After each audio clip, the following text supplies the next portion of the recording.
আসসালামু আলাইকুম।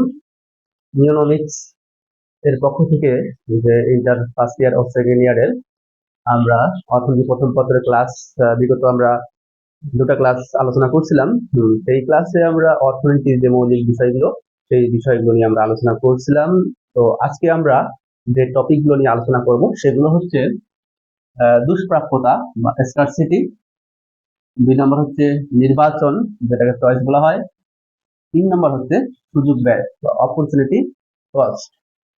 তো আমরা দেখি প্রথমে আমরা দেখি দুষ্প্রাপ্যতা। অর্থনীতিতে দুষ্প্রাপ্যতা কি? হ্যাঁ, তো অর্থনীতিতে দুষ্প্রাপ্যতা বা স্কারসিটি কাকে বলে? আমাদের সমাজে অসংখ্য অভাব।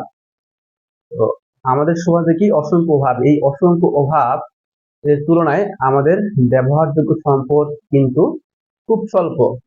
এই যে আমাদের অসীম অভাব এবং সীমিত যে সম্পদ, এটাকেই মূলত দুষ্প্রাপ্যতা বা স্কারসিটি বলা হয়।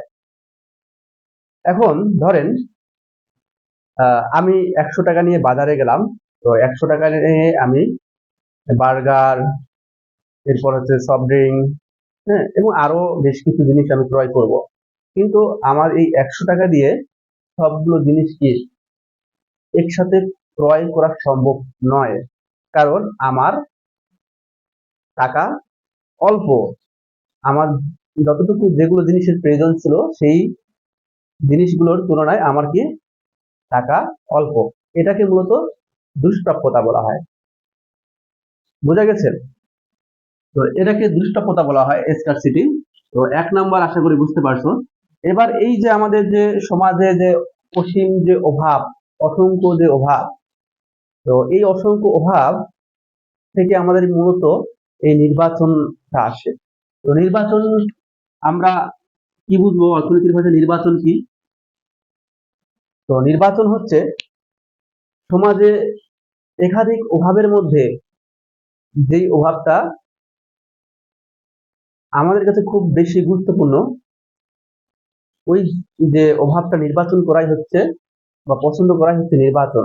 বা ধরেন আমাদের গ্রামে একটা হসপিটাল প্রয়োজন চিকিৎসার জন্য, এবং একই সাথে কি ছেলে ছেলেদের কি খেলাধুলার জন্য খেলার মাঠ প্রয়োজন। তাহলে দেখো যে এখানে আমরা কোন বিষয়টা আমরা নির্বাচন করব। আমাদের অবশ্যই সুচিকিৎসার জন্য গ্রামের লোকদের জন্য কি হসপিটাল প্রয়োজন, তাই না? আমার হিসেবে হসপিটাল প্রয়োজন, তো অবশ্যই আমি কি হসপিটালটা নির্বাচন করব। এটাই হচ্ছে কি নির্বাচন। এটাই হচ্ছে কি অর্থনীতির ভাষায় নির্বাচন। ঠিক আছে, এবং আমরা আরো উদাহরণ দিতে পারি। মনে করো তোমার কাছে 1000 টাকা আছে, কি 1000 কি টাকা আছে, এই 1000 টাকার মধ্যে কি একটি বই একটি কি বই ক্রয় করতে পারি। হ্যাঁ, একটা বই ক্রয় করতে পারি এবং কি করতে পারি, বা কি মুভি দেখতে পারি, তাই না?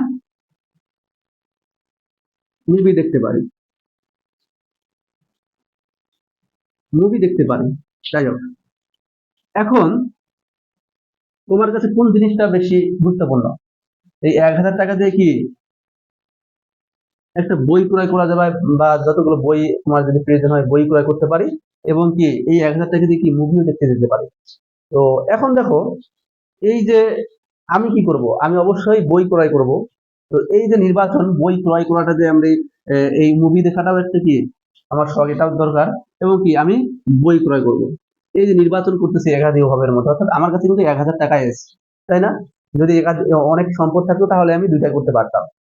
তো আমার আমি যে একাধিক অভাবের মধ্যে যে সমস্যাটা, যে অভাবটা আমি যে নির্বাচন পছন্দ করতেছি, এটাই মূলত হচ্ছে নির্বাচন বলা হয়। তো এরপর আসি আমরা সুযোগ ব্যয়। সুযোগ ব্যয় কাকে বলে? অপরচুনিটি কস্ট, তাই না?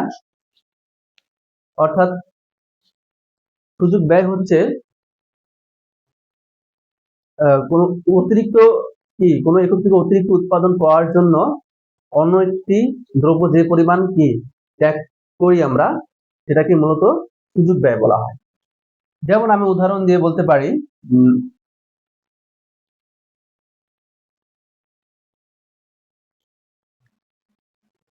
একটা জমিতে কি 50 মণ আহ, ধান কতটুকু হয়? 50 মণ। ধান কতটুকু হয়? 50 মণ। এবং গম কতগুলো হয়? মনে করো 50 মণ ধান চাষ হয় এবং গম চাষ হয় 40 মণ। তো এখন দেখো, এই জমিতে এই জমিটাতে আমি এখন ধানের বিকল্প হিসেবে আমি কি ধানের বিকল্প হিসেবে আমি গম চাষ করব। ধানের বিকল্প হিসেবে কি আমি গম চাষ করব, কারণ আমি দেখতেছি গমে অধিক লাভ, তাই না? এখন এই যে আমি ধানের বিকল্প হিসেবে আমি যে গম চাষ করতেছি, এই যে 50 মণ ধানের সুযোগ ব্যয় হচ্ছে 40 মণ গম। আমরা এই সংখ্যাটাকে কি ধরবো? আমি এটাও ধরতে পারি, আমার কি, যেমন আমার কাছে 500 টাকা আছে, আমি এই 500 টাকা দিয়ে কি করতে পারি? যেমন মুভি দেখতে পারি এবং কি বই ক্রয় করতে পারি 500 টাকা দিয়ে, তাই না? তো এই যে 500 টাকা দিয়ে আমি মুভি দেখতে না গিয়ে বই যে ক্রয় করলাম, অর্থাৎ মুভি দেখতে গিয়ে যে আমি যে আনন্দটা পাইতাম, সেই আনন্দটা ত্যাগ করে আমি কি বই ক্রয় করতেছি। তো এই যে এই জায়গায় যে মুভি দেখার যে আনন্দটা যে আমি ত্যাগ করলাম, এই আনন্দ ত্যাগ করাটাই হচ্ছে কি সুযোগ ব্যয়। বুঝা গেছে?